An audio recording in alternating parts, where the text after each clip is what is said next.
They've done it. The kids are not all right, and they've started calling any game before 2005 the second you turn 34 and can't stop talking about Slop. Now granted, I haven't seen a lot of these anime. Berserk, Evangelion, Ghost in the Shell, Death Note. So I decided that it was time to have a little bit of an education for you youngins. Those of us that are over the age of 34 have lived in some of the greatest times when it came to video games and video game music. You might even call it a golden era of video game music. So today, we're gonna take a listen to some slop. Starting off with a classic, Stickerbrush Symphony. Or is it Stickerbrush? No one knows.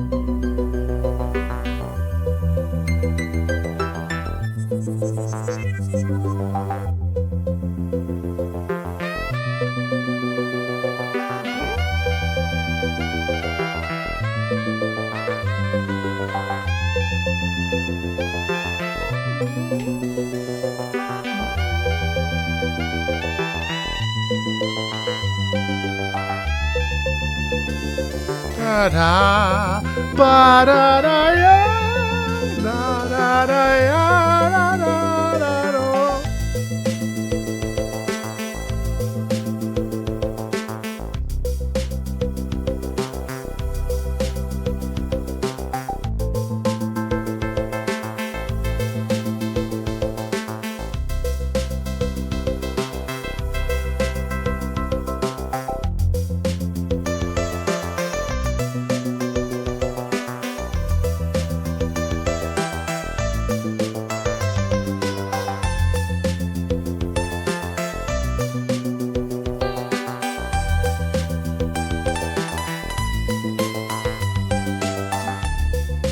Ba-da-da-ya, da-da-da-ya, ba-da-ya, da-da,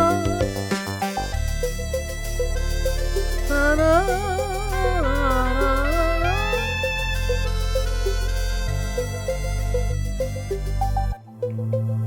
You know, I gotta be honest with you, like the song there is really nostalgic. Personally, I'm actually not a huge fan of Donkey Kong. In fact, I think this is where my hatred for platformers kind of started, especially 2D platformers, was actually around the time of laughing at that. Oh god. Yeah, Donkey Kong and I don't necessarily get along. I've never really enjoyed Donkey Kong because I don't like to suffer. Life is suffering, life is pain. And you want me to play a 2D side-scrolling platformer? Skill issue, you say? Probably.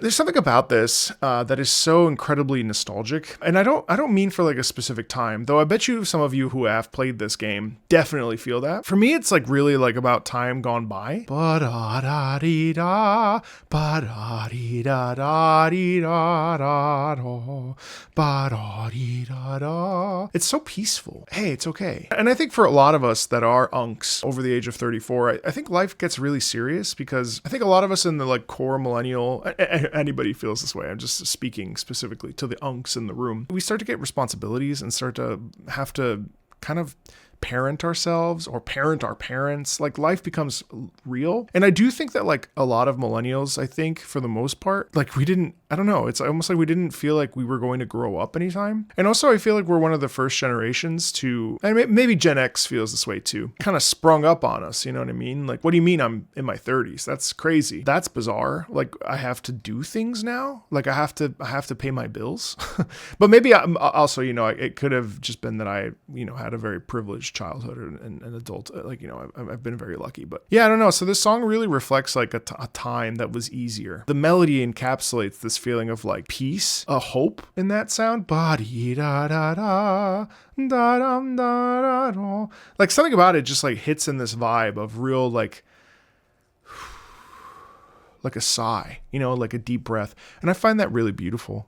I really do. Like it's so peaceful and sad and somber and nostalgic, but also like there's a degree of hope. So like it's melancholic, but it's not so like, man, life sucks. You know, it's like, okay, yeah, damn, life is complex. So I don't know, it's a gorgeous piece, isn't it? In the same vein, I think Banjo-Kazooie, the main title theme, is kind of similar. Obviously the vibes are totally different, but just listen. Uh-huh.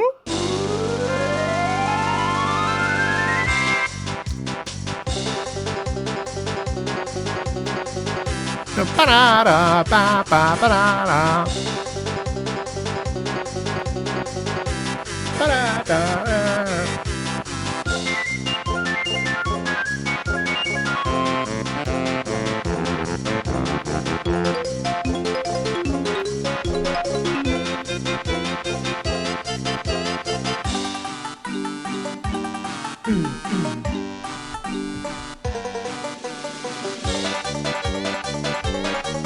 Oh my god, I just put it together. Banjo-Kazooie.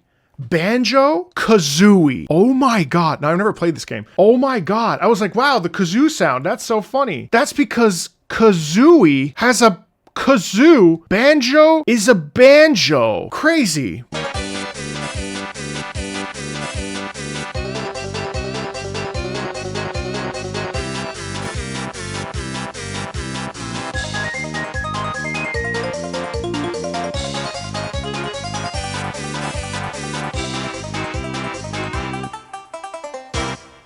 Also, you know, I gotta say, it's pretty rare that we have a like complete track in video games. There tends to be such a loop, especially like late 90s and thousands. But this sound also, I mean, again, I never played Banjo-Kazooie, but I remember watching people play it back when I had friends. There's something so wonderful about this sound. Like the kazoo is a playful, silly, kind of funny, like it's quirky, it's weird.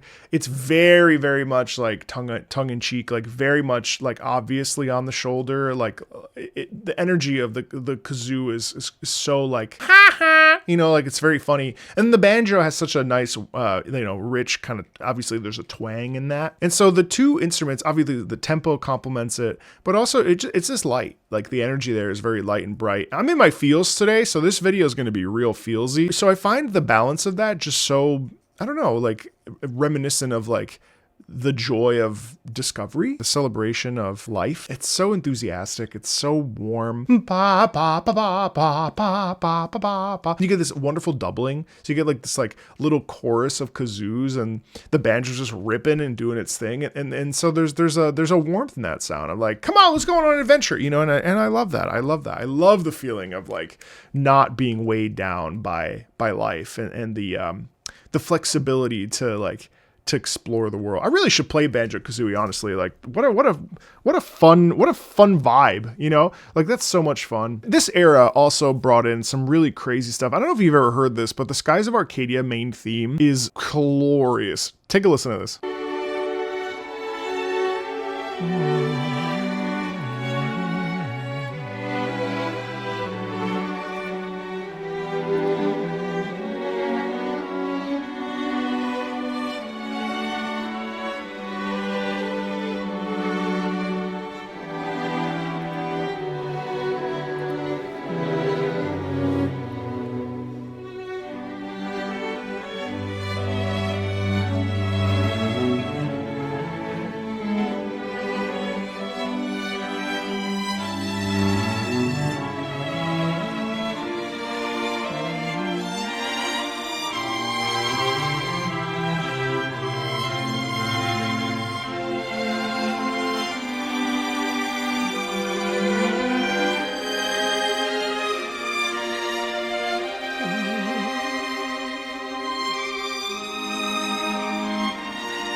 And the Skies of Arcadia main theme is stunning. Now, I think like part of it's the sensitivity that it lends into itself because, you know, it has this classical music flair to it. So I discovered this a couple years ago thanks to the Patreon community, which you could become a part of if you want to at patreon.com/MarcoMeatball. There's this softness within this, right? Because, you know, Skies of Arcadia, now I don't even know the game per se. I know that it's a shame that it's not on modern consoles, but that's a separate conversation. What I feel when I hear this is it's really the clouds. It's floating through the air. You know, it's peace. It's the peace of like being in the middle of the clouds, feeling yourself just flying and you're free and life is beautiful. And there's just this like sense of almost love, you know, especially in the strings. You know,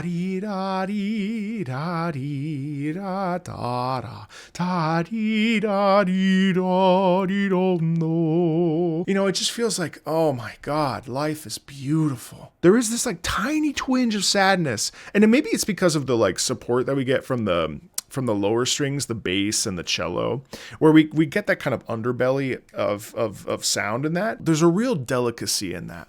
Like a real like tend to the broken wings, you know what I mean? Like be careful, the baby bird is in your hands, you know? And for those of us that are unks that maybe have children, maybe this song resonates with us, you know, this feeling of, you know, thinking about your daughter or your son and like their beautiful, simple life, you know? When the child is sleeping, it's like anything can be theirs, you know, the dreams are there. There's possibility, there's potential. It's so beautiful. And really a colossal shame that this, is stuck on the Dreamcast? I mean, like, that's terrible. It should be out there. We should know about this game, I mean, especially if you like RPGs. It just doesn't make sense. And speaking of RPGs, one of the most fundamental and important RPGs of my life, though not my favorite Final Fantasy VII, One-Winged Angel. For those of us that know what it was like to play this thing in the 90s and in the early thousands, you know that One-Winged Angel blew your brain open and changed your entire life. Maybe you're like me. One-Winged Angel completely and irrevocably changed my entire life.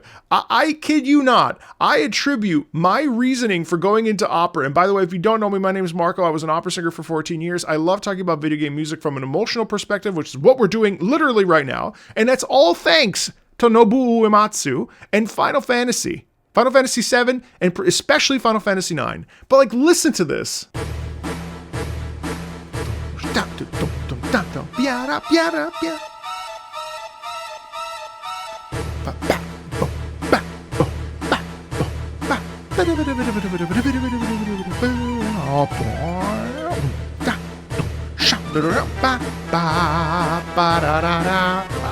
Nice. Brass. Video game national anthem here.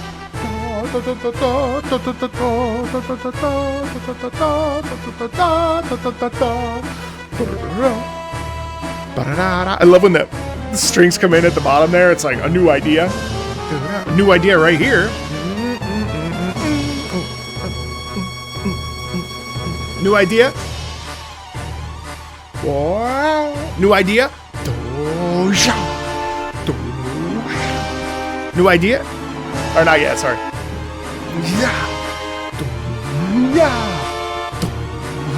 Tension. New idea, big idea here.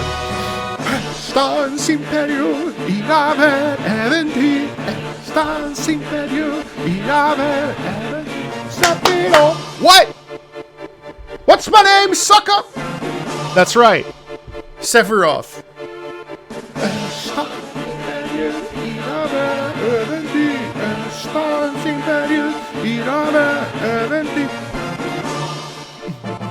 Oh, new idea right there. Heavy bass. Oh, what? Sephiroth. New idea.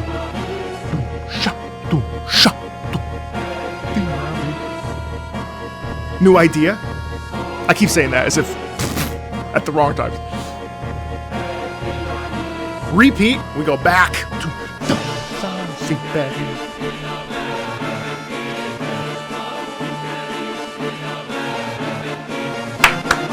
Big hits like that. New idea right there, though. Suddenly we switch. New idea. You love the hits, right?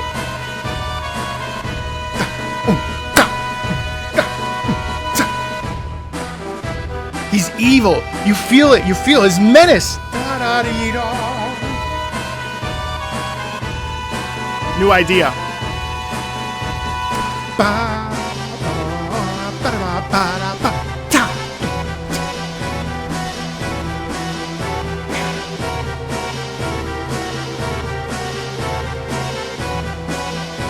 Love that bass support there. New idea.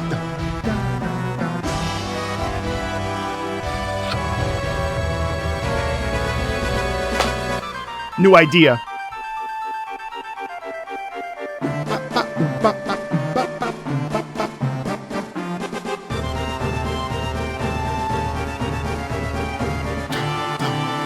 New idea.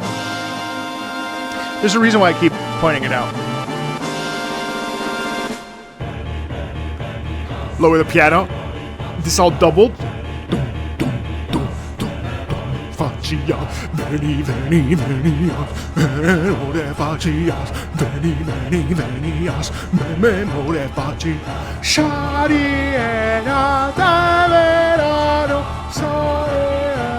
It's all new idea.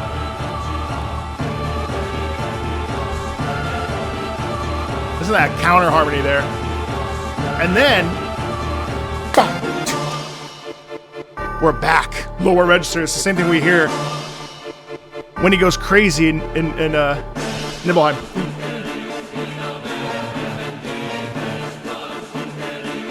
And it continues on and on and on. And the thing is, the reason why this, I think, it has so much palpability in it, it's so visceral, it's so wild. Now, obviously, we have a wonderful, heavy bass and percussion and brass ensemble down there. But it's the fact that it's constantly iterating on itself. And that's not even the whole track. Like there's a proper ending and everything. But like, here's a piece of music that continues to shift. And the thing is, like, this is Sephiroth's final form. Like, those of us that have experienced the OG Final Fantasy VII, we know how serious and terrifying and horrific this moment is. And like, because the thing is, you feel incredibly confident. You've done everything in Final Fantasy VII. You've done Knights of the Round Table, bred your chocobo, destroyed Bizarro Sephiroth. First go, you feel so confident. You have no idea what's coming. And then Phase 2, Sephiroth, angelic form, but the difference, it's not a holy angel, it's not a benevolent angel, it's an angel of death. Comes down, 8 wings, actually a pretty accurate depiction, I mean, besides the chest being a man. And then everything is constantly moving, we're constantly shifting. We have no idea what Sephiroth is capable of at this point. Sephiroth Sephiroth is terrifying. You're a young person playing this, and even an older person playing this, and it's like, holy shit, what am I supposed to do here? I can only try to keep my players alive, but then the music is constantly shifting. Now, of course, obviously, it has deep borrowings of The Rite of Spring by Stravinsky, but like the fact of the matter is that there's constant shifts. And so you're always on the edge of your seat at all times. It's also just like a work of absolute genius. And I know, like, online for, well, Dancing Mad is better than One Winged Angel. Whatever. Yeah, sure. That's if you want. I mean, if you like it better, I'm not gonna stop you. But this is like prime time.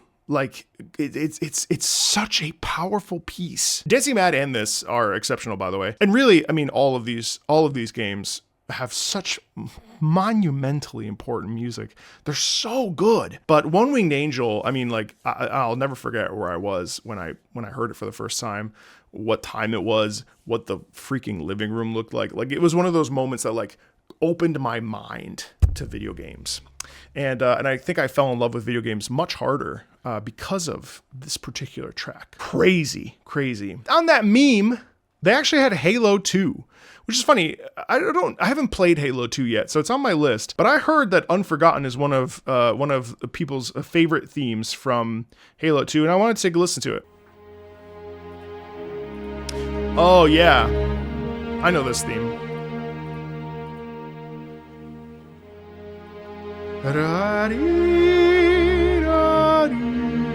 So mournful.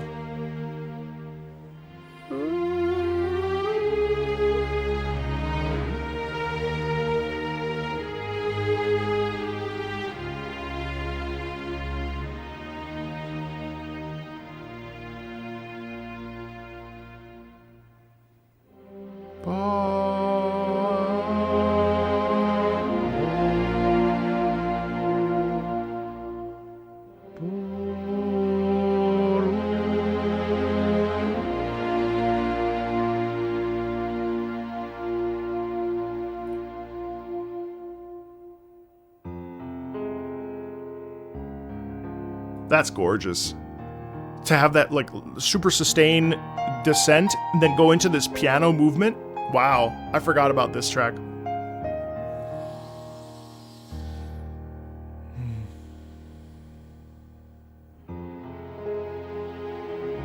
And then you reintroduce that.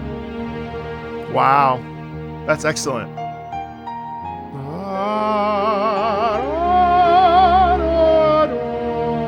That's beautiful, man.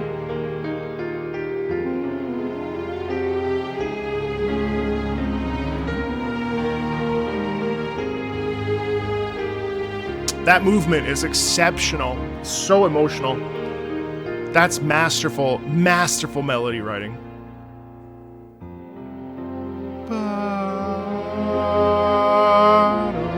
Beautiful crescendo up. Yeah.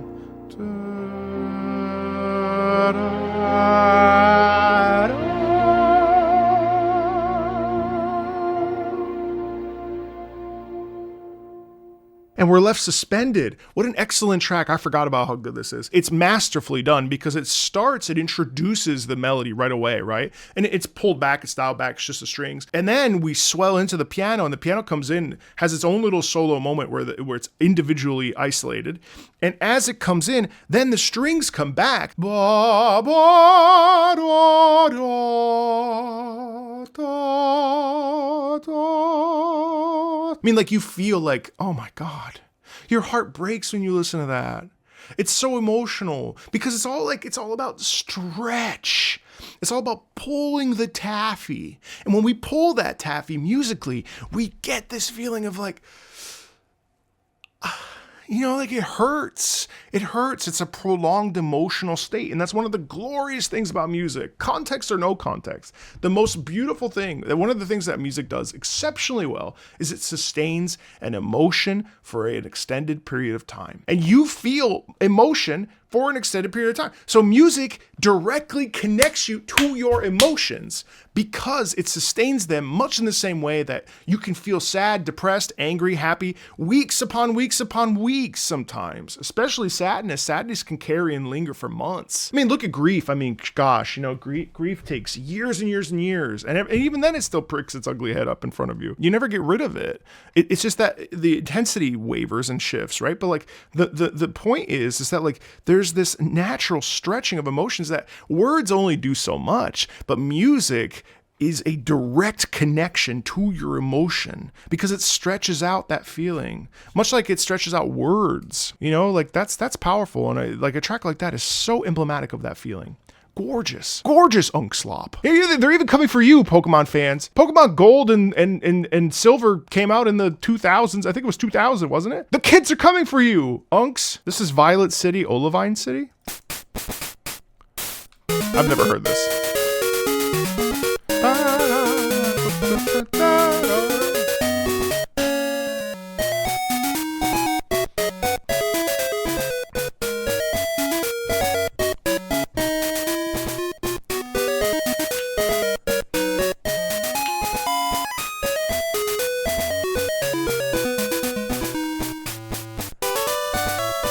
Ooh, chords. Give me my 8. What bit is this? 8-bit chords? 16-bit chords?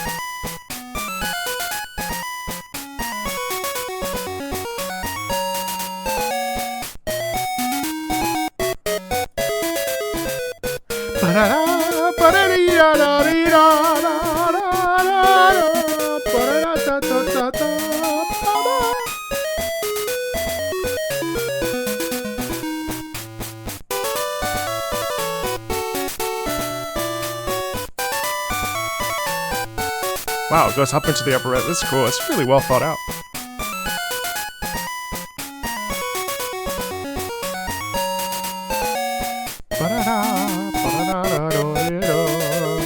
Well, what a warm and like inviting piece of music. I never heard that. Violet City, Olivine City.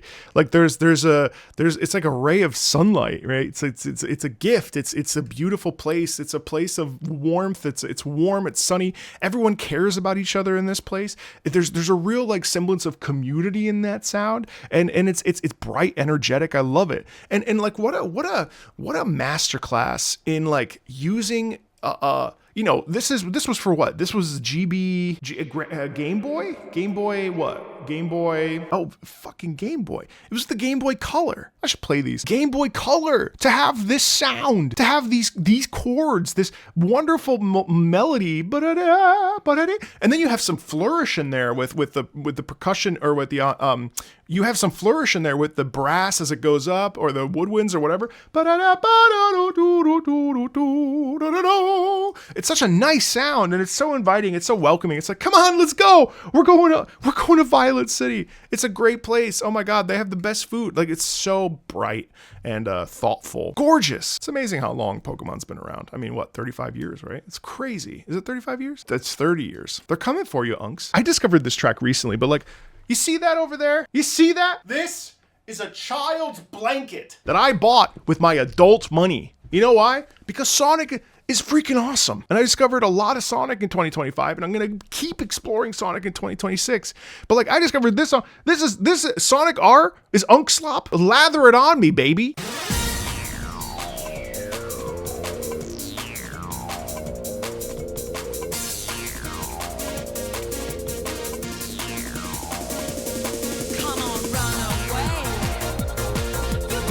Oh my God. We're nearly out of time, but you're doing fine. So stay on track and don't look back. Just feel the pace. Come on now, race. Everybody Supersonic racing. Everybody moving out on the ground. when you're supersonic racing, there's no time to look around. We're just Supersonic racing. running to the point of no return. Everybody supersonic racing. Come on, let the fire burn.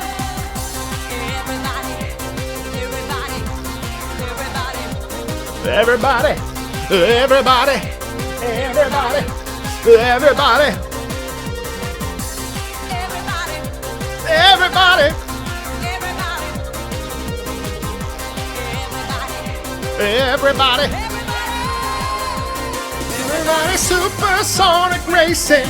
Everything down on the ground. when you're supersonic racing, there's no time to look around. We're just supersonic racing, running to the point of no return. Everybody supersonic racing. Come on, let the fire burn. Don't you know we really have to go to a place where you can feel my heart just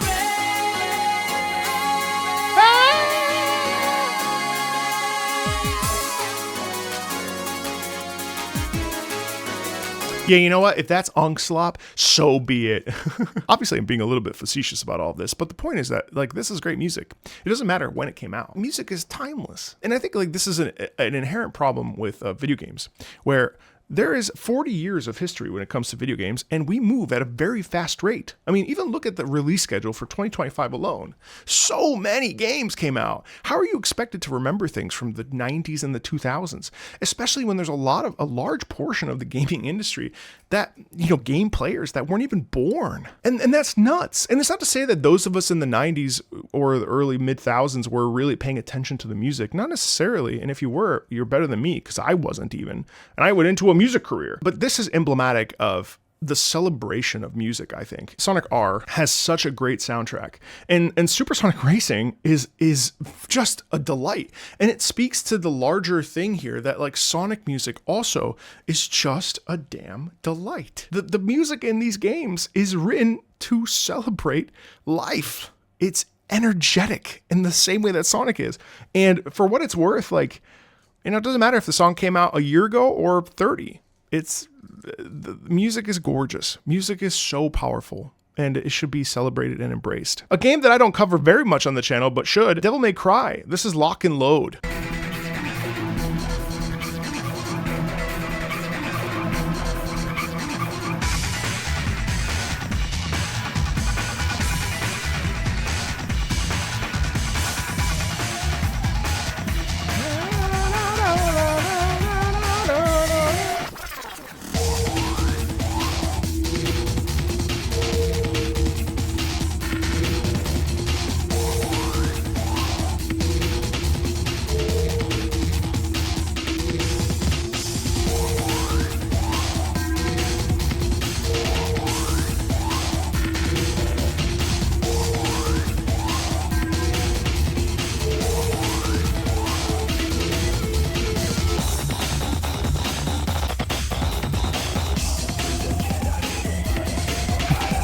It's so dirty. I love this like scary bell sound too.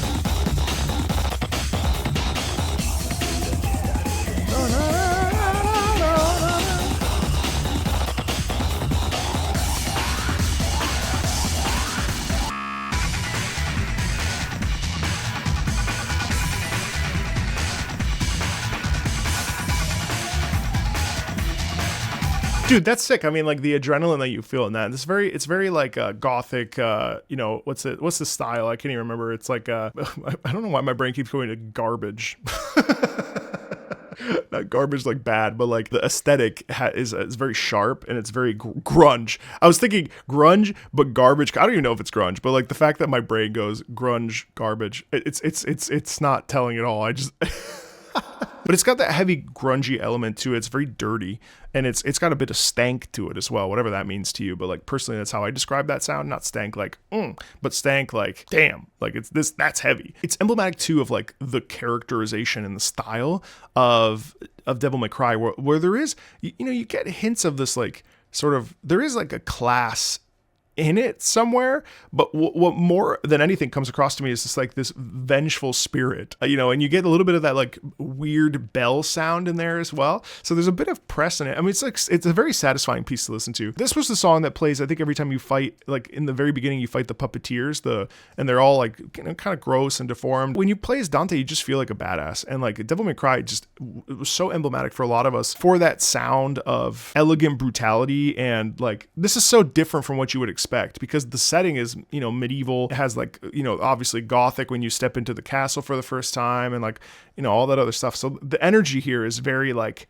badass. And I think that's really what it comes down to, is that it's just badass. They really called in that meme, again, which is the point of this whole video, and I don't even take it very seriously, neither should you. It's obviously a joke, but hopefully it's a joke. But, they actually referenced Kingdom Hearts, which I thought was really funny because it's been around for a really long time when you think about it. Dearly Beloved is such a classic, like, video game anthem that it's kind of funny to consider how old it is and consider how long people have been carrying that series in their hearts.